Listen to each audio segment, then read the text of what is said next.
तो गैस हमारा खाना वाना हो चुका है। हम नहा धो के खाना वाना खा लिए और बेटी अभी सो रही है अंदर, और यहाँ पे हम लोग बस बैठ के टाइम पास कर रहे हैं। तो ये रही खाला, और ये मेरी बुआ, और ये मेरी पान। तो पान जुए निकाल रही है मेरी बुआ के सर से। तो पान बोलियो हाय गाइज, जैसे बोली ना पान, इधर देख के। तो हम हाँ देखो, तो गाइज हमारे गांव का भाषा ऐसा है। देखी नहीं रही जरा सरी, देख में नहीं रही तोरा क्या रही हो ने का खाई नी पान, का खाई नी खा। ये दाल भात भरता खेल के है, ये मेरे गांव का लैंग्वेज है। तो देखिए गाइस, शाम के बज रहे हैं 4:30 और यहाँ पे बारिश स्टार्ट हो गई। जो कितना अच्छा लग रहा है माशाल्लाह, इतना प्यारा लग रहा है मौसम। यहाँ पकौड़े खाने का मन कर रहा है बारिश में, लेकिन हमारे घर में बेसन है नहीं जो मैं पकौड़े बनाऊँ। तो बस बारिश देख रहे हैं। देखिए अभी तो मैं अंदर का व्यू दिखाई आपको, ये बाहर का देखिए। हमारे छत से पानी आ रहा है ऊपर से, ये देखिए छत से ऊपर से इतनी तेज़ वाली बात। गाँव फूटा रहा है, उसके लिए हम 2 जगह चावल निकाले हैं, तो फूटने वाले हैं, उनको देंगे। और ये मेरे बुआ जी लेकर जाएंगी बाहर। चलिए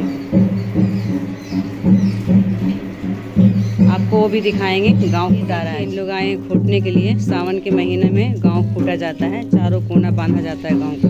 तो ये हर घर से चावल वगैरह लेंगी, गोदी दिया जाता है इनको। और आगे ढोल वाले, ये मेरी बुआ जी दे रही हैं।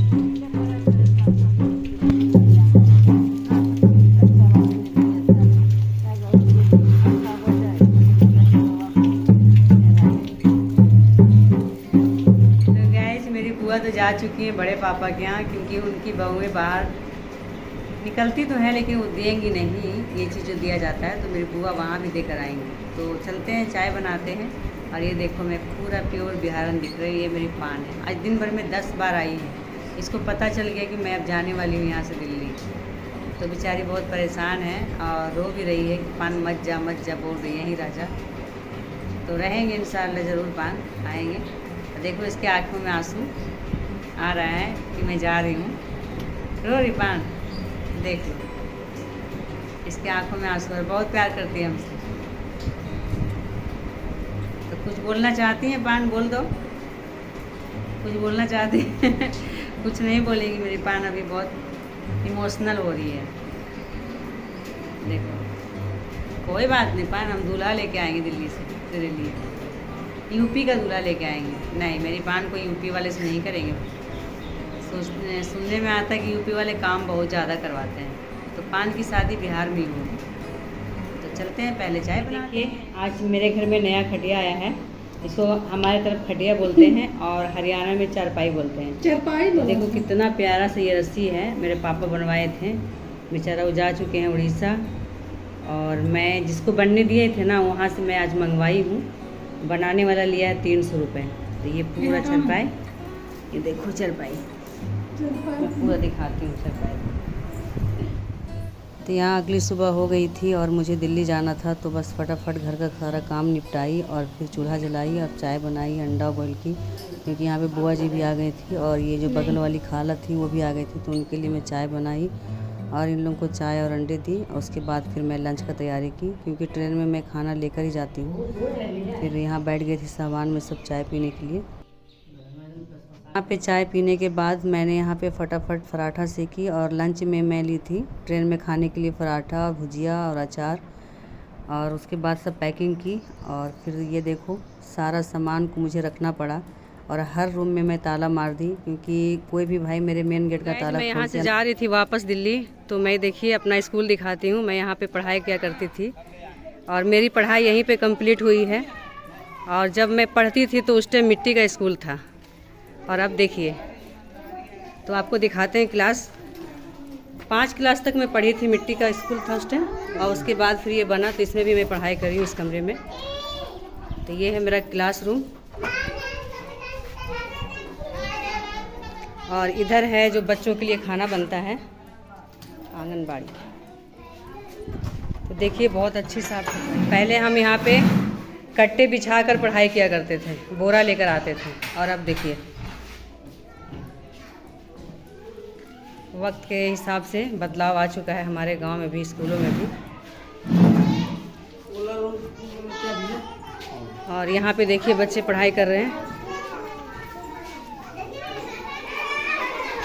ये देखिए, बोलो हाय गाइज, हाय गाइज बोलो बच्चों, बोल दो ऐसे, हाय कर दो, हाय गाइज बोलो। हाँ देखो प्यारे प्यारे बच्चे हैं गाइज, माशाल्लाह इतना अच्छे लग रहे हैं इन लोग, और बहुत लगन से पढ़ाई कर रहे हैं। दूसरा क्लासरूम है, इसमें भी मैं पढ़ाई करी हूँ।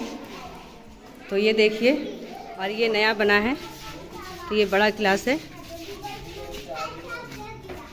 और ये देखिए सब बाहर का, यहाँ पे इमली का पेड़ था, तो अब यहाँ पे स्कूल बन चुका है। ये क्यों? क्योंकि इसमें मेरा पढ़ने का टाइम नहीं था, जब तक मेरी शादी हो चुकी थी और मैं जा चुकी थी ससुराल। तो यही मेरा स्कूल है, और सामने इधर से रोड गया है अंदर की तरफ, और ये रहा सप्लाई वाली पानी जाती है, पानी टंकी। कमेंट करके कि मेरा स्कूल आपको कैसा लगा।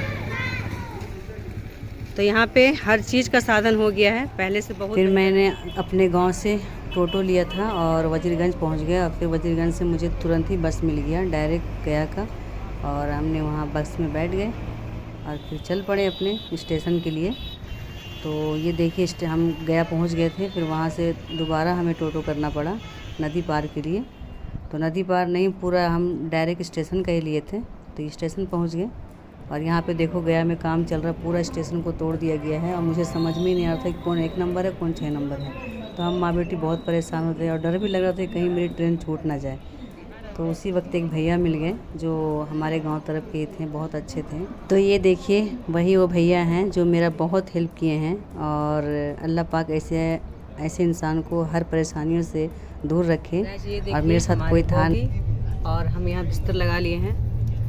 तो आज मुझे जो ट्रेन मिला है, पहली बार मैं पुरुषोत्तम में सफ़र कर रही हूँ। ऐसे मेरा आना जाना सिर्फ महाबोधि में हुआ करता था, लेकिन आज मुझे ये ट्रेन का ही टिकट मिला, क्योंकि महाबोधि में कोई भी सीट खाली नहीं थी, तो मुझे इसी से सफ़र करना पड़ रहा है। तो ये देखिए बाहर का व्यू कुछ ऐसा लग रहा है, और इधर मेरी बेटी सो रही है।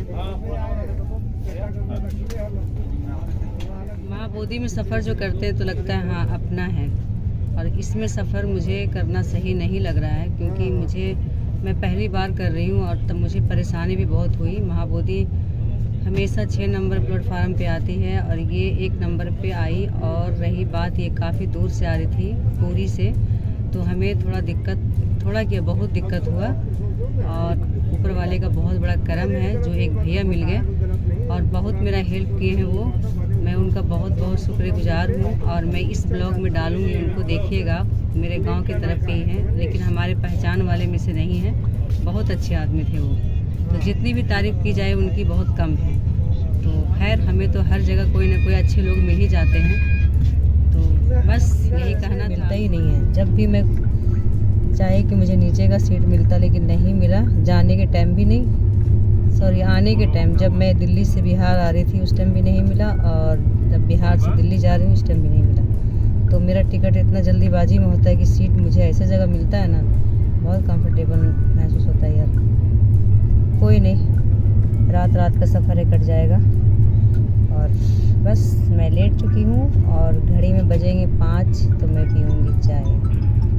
तो ये देखो, और मुझे ठंड लग रही ज़्यादा पैरों में, ये दोनों जो पैर हैं नीचे का तलवा वो पूरा बर्फ़ हो रहा है, और बाकी ठीक है। गाइस मैं पहली बार ट्रेन में से उतर के अमरूद ली हूँ।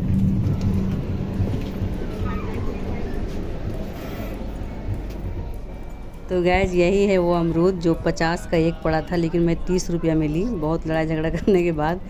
और देखने में तो बहुत अच्छा था कि लग रहा था कितना मीठा है, लेकिन जब मैं उसको खाई तो इतना बेकार था कि मत पूछो। तो ये देखिए गाइस, आपको जो ये दिख रहा है लड्डू के जैसा, तो लग रहा ना कि मोतीचूर का लड्डू है, लेकिन जब मैं इसको ट्राई करी और ये लड्डू नहीं आलू चप है, तो इतना बेकार था कि मत पूछो भाई।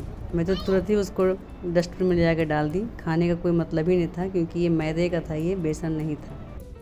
और कलर भी ऑरेंज वाला डाला था और इतनी इसकी बिक्री हुई थी बोगी में कि मत पूछो। और सारे लोग इसको फेंक ही दिए, कोई खाए नहीं। और ये देखिए समोसा। और मैं तो लेने से पहले बहुत सोची कि लूँ या ना लूँ, क्योंकि मैं 2 चीज़ ली, दोनों ख़राब था। तो इतना तेज़ भूख ही लगा था बेटी को भी और मुझे भी। लास्ट में मुझे मजबूरी में लेना पड़ा। लेकिन समोसा बहुत ही यम्मी और टेस्टी था, क्योंकि ये कैंटीन वाला था। और ये देखिए चाय आ गया, और चाय भी तो भाई माशाल्लाह इतना बढ़िया था कि मत पूछो। तो गाइस अभी बज रहे हैं रात के 8:44 और मैं अभी लेटी हुई, मेरी बेटी भी लेटी हुई है। और खाना हमारा कैंटीन से आ चुका है, लेकिन अभी तक हमें भूख नहीं है। खाना आ गया था 7:30 बजे और हमें भूख नहीं है। बस इंतज़ार है कि कब भूख लगे और हम खाना खाएं और सो जाएं। बाकी सारे लोग अभी जाग रहे हैं, अभी कोई भी खाना नहीं खाया है। जो हमारे आसपास में जो बैठे हुए हैं सब इंतज़ार, खाना खाएंगे तो आपको दिखाएंगे ज़रूर कि खाने में हमें क्या क्या मिला है। 150 रुपीज़ का हमें थाली पड़ा है वेज। मिलते हैं थोड़ी देर। यहाँ पे रात के बज रहे थे 9 और हमें लगी बहुत तेज़ वाली भूख। तो ये देखिए हमारा डिनर, और खाना बहुत ही अच्छा था, कोई शिकायत वाली बात नहीं। बहुत ही यम्मी, बहुत ही टेस्टी। खाली नमक की कमी थी, लेकिन कोई बात नहीं, हम नमक लेकर चलते हैं। नमक इसमें मिक्स किए और माँ बेटी मज़े लेकर खा लिए। और खाने में था दाल चावल और आलू मटर की सब्ज़ी और पनीर और अचार, और मीठे में था सम पापड़ी। तो खाना बहुत ही यम्मी था, कोई शिकायत। और हाँ 2 पराठे भी थे। और हमारे बोगी में देखो हर तरफ डिनर हो रहा था। ये भी अंकल आंटी बहुत अच्छे थे, ये भी हमारे साथ में साइड में बैठ के खा रहे थे। ये देखिए गाइज, हम 3:50 में दिल्ली पहुंच गए थे। और ये सिस्टम बहुत ख़राब लगता है, क्योंकि हम लोग सोए ही रहते हैं और दिल्ली हम पहुंच जाते हैं। और पैसे भी बहुत लगते हैं टिकट का, तो ना तो हम चाय पी पाते ना नाश्ता कर पाते हैं। फिर वहाँ से हमने किया उबेर बुक और चल दिए अपने घर के तरफ। बहुत अच्छे थे ये भी उबेर वाले भैया, बहुत आराम से लेकर आए। और एसी तो पूरा। गाइज मैं घर पहुंच चुकी हूं, और घर पहुंचते ही सबसे पहले मैं कपड़े चेंज करी, क्योंकि एसी बोगी से उतरते ही इतना गर्मी लग रहा था, अब पूरा बदन चिपचिपा हो गया था। और उसके बाद हमें तो एसी वाली गाड़ी भी मिल गई थी। उबेर जब मैं बुक करी तो भैया बहुत अच्छे थे, वो पूरा फुल एसी चला कर लाए, बिल्कुल ठंडा हो रहा था बदन। फिर भी मैं आते ही कपड़े चेंज करी कि पता नहीं कैसा कैसा कंबल उम्बल होता है ट्रेन का। तो बस कपड़े चेंज करने के बाद मैं किचन में घुसी, और उसके बाद अंडा बॉईल करी, चाय बनाई, हस्बैंड को दी, लंच भी पैक कर दी। रात का खाना था वही लेकर गए हैं। और घर में एंट्री होते ही पूरा घर का भूचाल मचा हुआ है, वो मैं ब्लॉग में डालूंगी। दोनों बाप बेटा आराम से खाए पिए और खूब मस्ती किए हैं। घर का कोई साफ़ सफाई नहीं की है दोनों।